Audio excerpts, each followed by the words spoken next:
Olá, tudo bem? No vídeo de hoje, na aula de hoje, eu vou começar a fazer os exercícios que eu deixei na última aula, no último vídeo.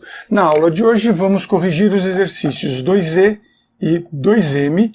Estes exercícios operam o conceito de procedimento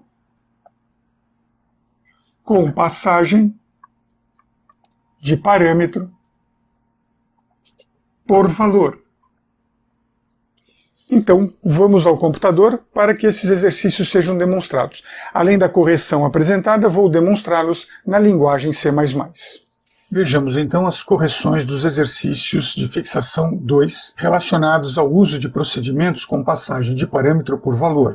O exercício 2E diz o seguinte: elaborar um programa que leia um número inteiro e apresente uma mensagem informando se o número é par ou ímpar. Observe os diagramas de blocos.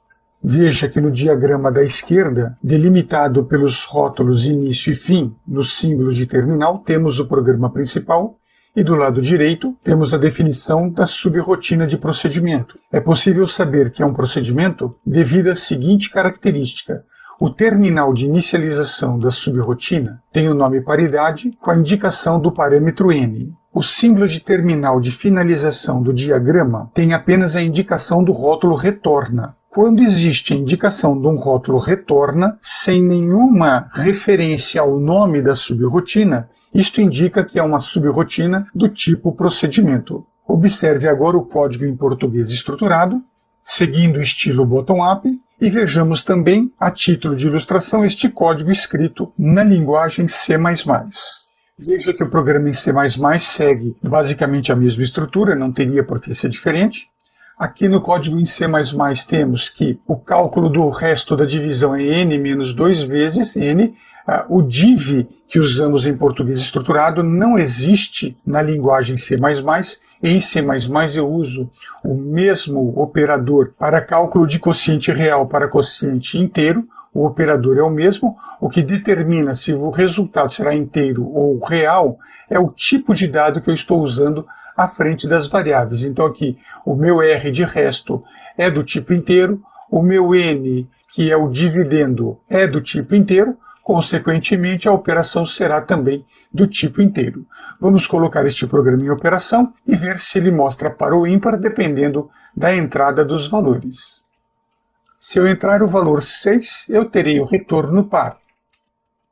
Executando o programa novamente, se eu entrar 5, eu terei o retorno ímpar. O exercício 2M, por sua vez, pede elaborar um programa que apresente como resultado um número estritamente positivo, mesmo que a entrada tenha sido feita com um valor negativo. Aqui, vamos considerar que um número negativo é qualquer número menor que zero. O zero, por ser um valor sem paridade, ou seja, é um valor que não é par, não é ímpar, é considerado neutro, eu não vou me preocupar em relação à condição dos negativos. Então, se você na entrada fornecer o valor zero, ele será mostrado simplesmente como zero. Vejamos então os diagramas de blocos.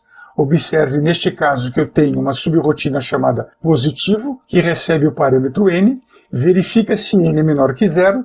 Se a resposta for sim, eu vou fazer aqui que o resultado é 0 menos n. Essa é uma das maneiras de transformar um número negativo em positivo. 0 menos n faz com que o número negativo seja apresentado como positivo. Uma outra maneira bastante popular é pegar o número n e multiplicá-lo por menos 1. Vejamos o código em português estruturado. Veja que os mesmos detalhes indicados nos diagramas de blocos do programa estão sendo mantidos. E vejamos também este programa codificado na linguagem C++. Observe em C++ a indicação também aqui da operação 0 menos n. Vamos colocar o programa em operação, então se o n for menor que zero, vai apresentar um valor positivo. Vejamos. Neste momento, se eu entrar o valor 0, sai 0. Ao executar o programa novamente, se eu entrar no valor 4, volta 4. Mas se eu executar o programa novamente e entrar, por exemplo, valor menos 7, volta como 7. A título de ilustração, eu comentei que esta é uma das maneiras de validar um número negativo em positivo. Vamos fazer aqui, a título de ilustração, a operação n multiplicado por menos 1. Detalhe, eu não preciso colocar esse -1 entre parênteses. Vamos então compilar o programa e vou colocar o programa em execução. Neste momento eu vou entrar um valor negativo, como por exemplo -9, vou acionar Enter e veja que apareceu o valor 9. E claro que se eu colocar agora um valor positivo, então temos outra maneira de verificar se um valor é positivo ou negativo. Estas então foram as correções para os exercícios de subrrotinas do tipo procedimento com passagem de parâmetro por valor. Até o próximo vídeo. Fui!